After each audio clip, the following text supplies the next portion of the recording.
தமிழ் மக்களுக்கு வணக்கம். ஸ்டாலினுடைய பேட்டி ஒன்று. பேட்டினா என்ன, சும்மா ப்ரெஸ்ஸை பார்க்குறது, சொல்லி வச்ச மாதிரி 4 கேள்வி, இந்த கேள்விக்கு பதில் சொல்கிறது, இதுதான் நடந்தது. அதில் பார்த்தோம்னாக்கா மருத்துவர் ராமதாஸ் அவர்கள் குறித்து அவர் ஆக்சுவலி ஒரு கேள்வி கேட்டிருந்தார்.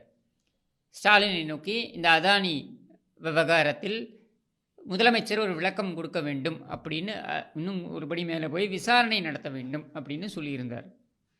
உடனே இதுக்கு பதில் சொல்ல முடியாமல் முதல்ல அதானி குறித்து பேச விரும்பாமல் தப்பி ஓடிய ஸ்டாலின் திரும்பவும் மருத்துவர் ராமதாஸ் குறித்து அவருக்கு வேலை இல்லை, அதனால் அவர் அறிக்கை விட்டுக்கிட்டு இருக்காரு, இதுக்கெல்லாம் பதில் சொல்ல வேண்டிய அவசியம் எனக்கு இல்லை அப்படின்னு சொல்லிட்டு பாமக தலைவர் ராமதாஸ் கேள்வி எழுப்பியிருக்காரு. யாரை சந்திச்சு அவருக்கு வேற வேலை இல்லை, அதனால டெய்லி ஒரு அறிக்கை விட்டுட்டு இருப்பாரு, அதுக்கெல்லாம் பதில் சொல்ல அவசியம் இல்லை.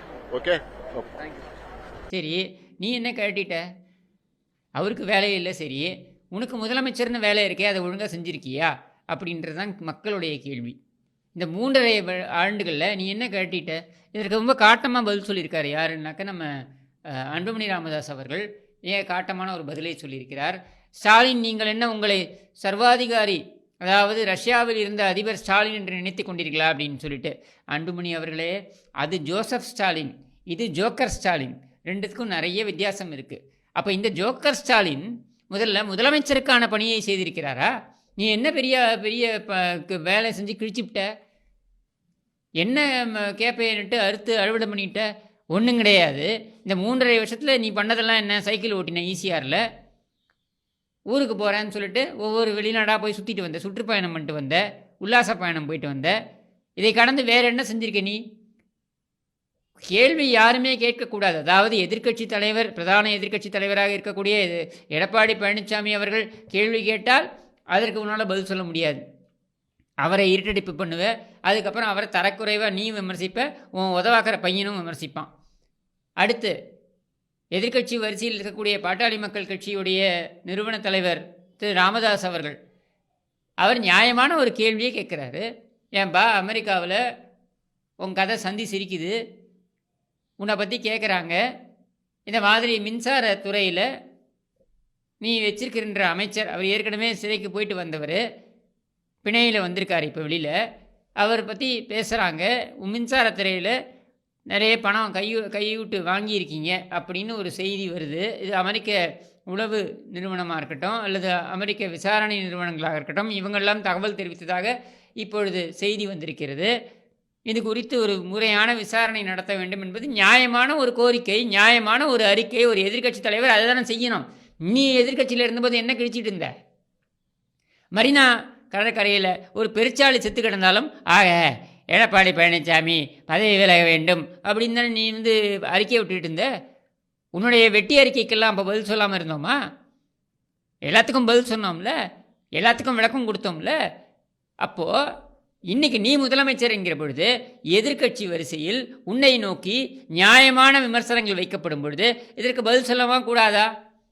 அதை செய்யாமல் ஊராக அப்பனும் மகனும் போய் என்ன பண்ணிக்கிட்டு இருக்கீங்க? கருணாநிதி சிலையை திறந்துக்கிட்டு இருக்கீங்க அங்கங்கே. இதை இந்த வீடியோவை பாருங்கள்.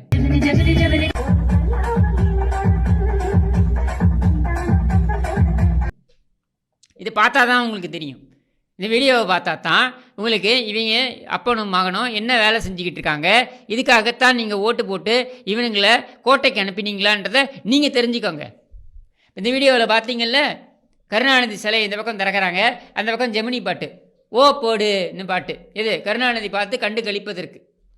கருணாநிதி வேணால் ரசிக்கலாம் இந்த பாட்டையெல்லாம், ஏன்னா அவருடைய மாநாட மாறுபாட, கலைஞர் டிவி மாநாட மாறுபாட நிகழ்ச்சிகளெல்லாம் அவருக்கு நினைவுபடுத்தலாம். ஆனால் நம்முடைய கேள்வி என்னென்னா, மொத்த குடும்பமோ கருணாநிதி சிலையை திறப்பது, கருணாநிதி பேரை அங்கங்கே வைப்பது அப்படின்னு மொத்த தமிழகத்திற்கும் ஓ போட்டு கொண்டிருக்கிறார்கள். அப்போ இப்படிப்பட்ட ஒரு ஆட்சியை, ஒரு அவலமான ஆட்சியை நியாயமான கேள்விகள் கூட யாரும் கேட்கக்கூடாது அப்படின்னு ஒரு முதலமைச்சர் திமிரா பேசிட்டு போவார்னாக்க, இதை யார்தான் கேள்வி கேட்பது? யார்தான் இந்த பூனைக்கு மணி கட்டுவது? அதுவும் இது என்ன, இது திருட்டு பூனை. அப்போ இந்த திருட்டு பூனைக்கு யார் மணி கட்டுவது அப்படின்ற கேள்வி வருது இல்லை? மிக முக்கியமாக நான் சொல்கிறேன், அதானி விவகாரத்தில் மின்சாரத்துறையில் ஊழல் நடந்திருக்கிறது. அதற்கு முதலமைச்சர் சொல்லக்கூடியது என்னென்னா, அமைச்சர் அதற்கு பதில் கொடுத்து விட்டார். அமைச்சர் பதில் கொடுத்து விட்டால் அதோட அதை வந்து நம்ம முடிச்சிடணும். ஏன்னா அவரே சொல்லிட்டார், அமைச்சரே சொல்லிட்டார் அது சரின்ட்டு. இப்படித்தான் செந்தில் பாலாஜி விவகாரம் குறித்தும் கேட்ட பொழுது என்ன சொன்னார், செந்தில் பாலாஜி சொல்லிட்டார் நான் தப்பு பண்ணலன்ட்டு. பொன்முடி விவகாரம் வந்த பொழுதும் பொன்முடியே சொல்லிட்டார் நான் தப்பு பண்ணலன்ட்டு. அப்போ அவங்க நான் தப்பு பண்ணலன்னு சொல்லிட்டாங்க, அதனால தப்பே நடக்கலைன்னா அப்புறம் எதுக்கு நீதிமன்றம், அப்புறம் எதுக்கு நீ முதலமைச்சர்? ஊழல் குற்றச்சாட்டு வந்திருக்கிறது என்றால் இந்த ஊழல் குற்றச்சாட்டு முற்றிலும் பொய்யான குற்றச்சாட்டு, நாங்கள் அந்த மாதிரி எந்த ஒப்பந்தமும் போடலை அப்படின்னு சொல்லணும் நிற்க. இங்கே செந்தில் பாலாஜி என்ன சொல்கிறாரு, நாங்கள் ஒப்பந்தம் போடலை, அதானியோட ஒப்பந்தம் போடலை, ஆனால் மத்திய துறையுடன் நாங்கள் ஒப்பந்தம் போட்டோம். அந்த மத்திய துறையுடன் போட்ட ஒப்பந்தத்தில் தான் ஊழல் கையூட்டு நடந்திருக்கிறது என்பது குற்றச்சாட்டு. இதை ஏதோ மக்கள் தெரிந்து கொள்ளவே மாட்டார்கள் என்பது போல இவர்கள் ஆட்சிக்கு வந்து 2 மாதங்களிலெல்லாம் இந்த ஒப்பந்தம் போடப்பட்டிருக்கிறது என்பதனை அறப்போர் இயக்கம் பட்டவர்த்தனமாக ஆதாரத்துடன் வெளியிடுறாங்க. வெளியிட்டதுக்கு அப்புறம் கூட இதுக்கு பதில் சொல்வதற்கு இவர்களால் முடியவில்லை. இதுவரையில் அமைச்சர் அதற்கு பதில் கொடுக்கல, நேரடி பதில் கொடுக்கல. அப்போ நீ ஊழல், நீ எல்லா இடத்துலையும் பணத்தை அடிப்ப, உடனே யாரும் கேள்வியை கேட்கக்கூடாது. இந்த கதையில் பார்த்தீங்க, இந்த கூத்தில் பார்த்தீங்கன்னா இப்போ முந்தானத்தை சொல்கிறார், நாங்கள் 31,000 கோடி கேட்டோம் மத்திய அரசிடமிருந்து, எங்களுக்கு வந்திருப்பது பார்த்தீர்கள் என்றால் வெறும் 600 கோடி ரூபாய் தான் ஒதுக்கி இருக்கிறார்கள். யானை பசிக்கு சோளப்பொரி. யாரோட பசிக்கு? யார் அந்த யானை? யானையெல்லாம் இல்லை, நான் ஏற்கனவே சொன்னது போல் இந்த திருட்டு பூனைகள், இவர்கள் முழுங்குவதற்கு யானை பசியும் அது. அதற்கு வெறும் சோளப்பொரி. ஏன்னா கொடுக்குறது எல்லாத்தையும் நீ முழுங்கிக்கணும்ல. எதையாவது விட்டு வச்சுருக்கீங்களா? ரேஷன் கடையில் கொடுக்குற அரிசியிலேருந்து 2,000 கோடி ரூபாய் அடிச்சிட்டிங்க. இங்கே தண்ணி வடிகால் வாரியம் அப்படின்னு சொல்லிட்டு அந்த வடிகாலுக்கெல்லாம் வந்து குழா அமைக்கிறேன் அப்படின்னு சொல்லிட்டு 4,000 கோடி அடிச்சிட்டிங்க. கக்கூஸ் கட்டுறேன்னு சொல்லி 700 கோடி ரூபாய் அடிச்சிட்டிங்க சென்னையில் மட்டுமே. இப்படி எதையுமே விட்டு வைக்காமல் சுருட்டியது போதாதுன்னு 31,000 கோடி வேணுமாம். அதில் வந்து 600 கோடி தான் கொடுத்துருக்காங்களாம். அது யானை பசியாம், அதற்கு சோளப்பொரியாம். யார் சொல்கிறது?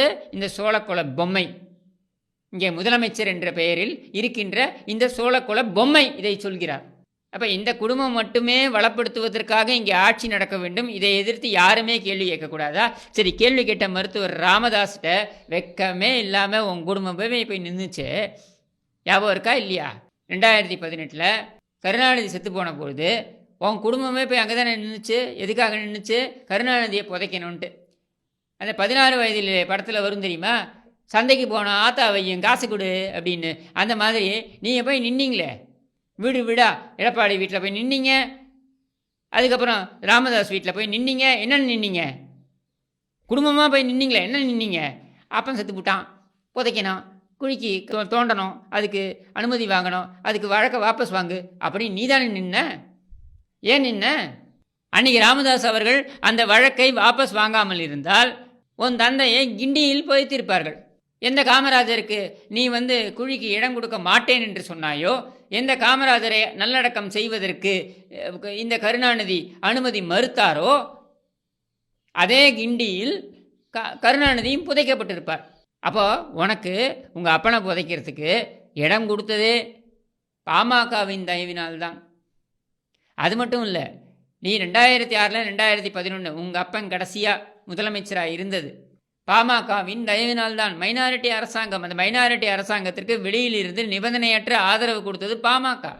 பாட்டாளி மக்கள் கட்சியின் எம்எல்ஏக்களுடைய ஆதரவு இல்லைன்னா அன்னைக்கு உங்கள் அப்பன் முதலமைச்சராகவும் இருந்திருக்க முடியாது, வாரம் பாராட்டு மழையும் எடுத்திருக்க முடியாது, மாநாட மார்பாடமும் நடந்திருக்காது. இத்தனைக்கும் வழிவகை செய்தது பாமக.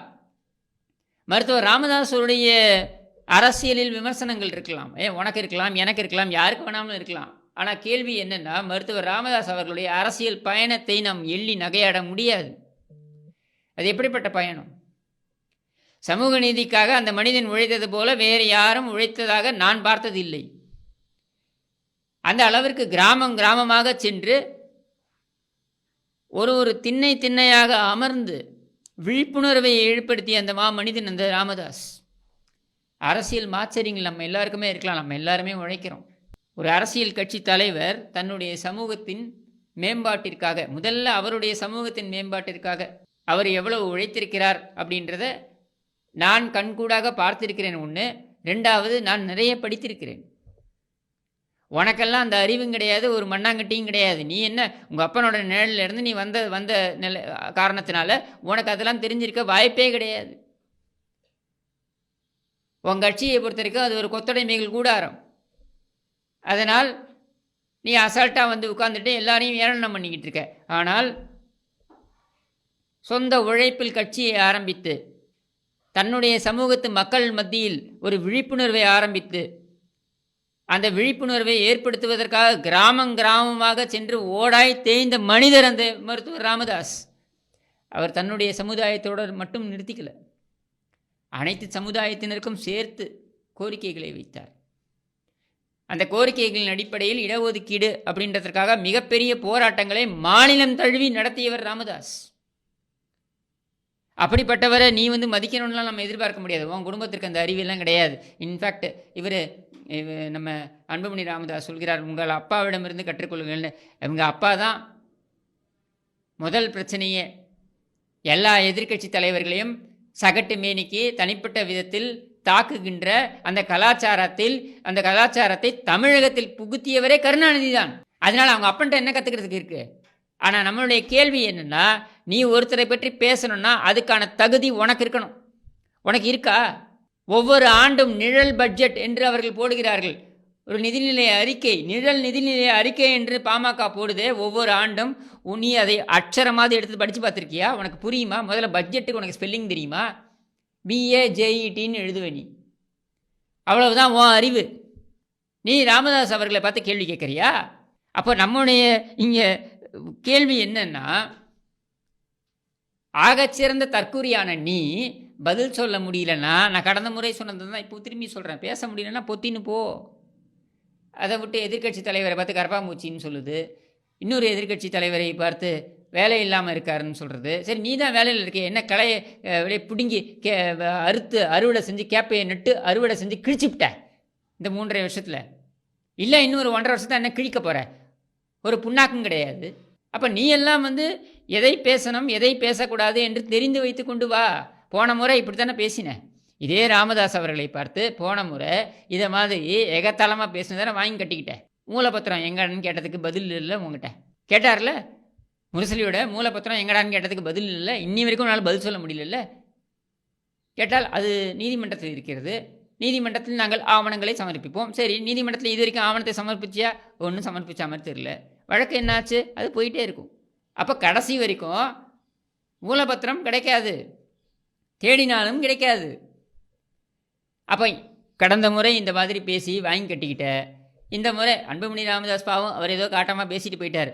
இப்போ அடுத்து மருத்துவர் ராமதாஸ் வைக்க போகிறார் பாரு உனக்கு ஆப்பு. அப்போ தெரியும் யார் வேலை இல்லாமல் இருக்காங்க, யார் வேலை செய்ய போகிறாங்கன்ட்டு. அதனால் மீண்டும் சொல்கிறேன், ஸ்டாலின், உன் அறிவு எந்த அளவு இருக்குன்றது எங்கள் எல்லாருக்கும் தெரியும். உன் அறிவுக்கு எட்டக்கூடிய விஷயத்தை மட்டும் நீ பேசு. அது ரொம்ப கஷ்டம்தான், எனக்கு புரியுது.